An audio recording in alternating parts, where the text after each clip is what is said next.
আসসালামু আলাইকুম রহমতুল্লাহ। প্রিয় দেশবাসী, আশা করি সবাই ভালো আছেন। আমি আপনাদের একটি মেসেজ দিতে চাচ্ছি।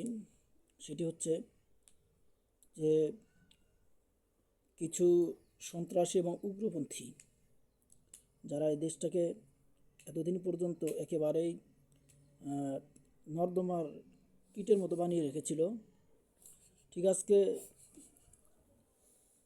আমি ফেসবুক কিছু স্ট্যাটাসের মধ্যে দেখতে পেলাম, সেখানে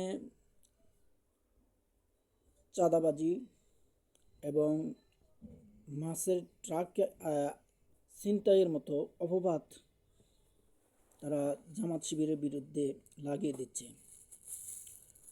এই দেশবাসীর কাছে একটি আমার অনুরোধ, সেটি হচ্ছে এই সন্ত্রাসীদের কাছ থেকে, আওয়ামী সন্ত্রাসীদের সেই প্রোপাগান্ডা থেকে, এবং যারা এডিটিং করে বিভিন্ন ছাত্র শিবিরের ভাইদেরকে ট্যাগ করে এডিটিং করার মাধ্যমে পোস্টিং করছে চাঁদা লোকআপ দিয়ে, তাদের থেকে সাবধান থাকবেন এবং তাদের এই সত্যতাকে যাচাই করার জন্য ওতপ্রোতভাবে অনলাইনে জড়িত থাকার মাধ্যমে তাদেরকে খুঁজে বের করে জাতির সামনে প্রকাশের মাধ্যমে তাদের হত্যা করতে হবে। তা না হলে দেশকে আবারও তারা অস্থিতিশীল করবে, এ দেশকে আবারও তারা নতুন করে দাঙ্গামা তৈরির একটা নীল নকশা আঁকবে।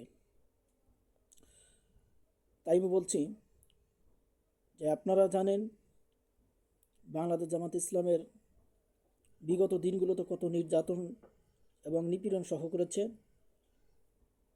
ঠিক আগস্টের গণঅভ্যুত্থানের মাধ্যমে স্বৈর শাসক পালনের মাধ্যমে যখন দেশ থেকে স্বাধীনতা শক্তিকে যারা রুখে দিতে চেয়েছিল, তাদের হাত থেকে যখন দেশকে আমরা বাঁচাতে পেরেছি,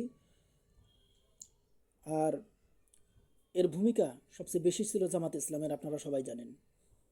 সারা দেশের মানুষ জামাতের প্রশংসায় যখন পঞ্চভূত, এই প্রশংসাগুলো তাদের কাছে যেন কাটা ঘায়ে লবণের ছিটার মতো মনে হচ্ছে। তারা চেয়েছিল এই দেশ থেকে জামাত ইসলামকে চিরতরে বন্ধ করে দিতে। এখন আল্লাহর রহমতে বাংলাদেশ জামাত ইসলামী এদেশের সমস্ত মানুষের মাথার তাজের মতো যেন একটা সংগঠন হিসেবে পরিচিতি লাভ করেছে। তাই তারা তাদেরকে জামাত ইসলামকে অপবাদ দিয়ে তাদের গায়ে কাদা ছোড়াছুড়ির মাধ্যমে মানুষের কাছে দুশ্মন বানাতে চায়। সুতরাং এহেন মন্দ কাজ থেকে আমাকে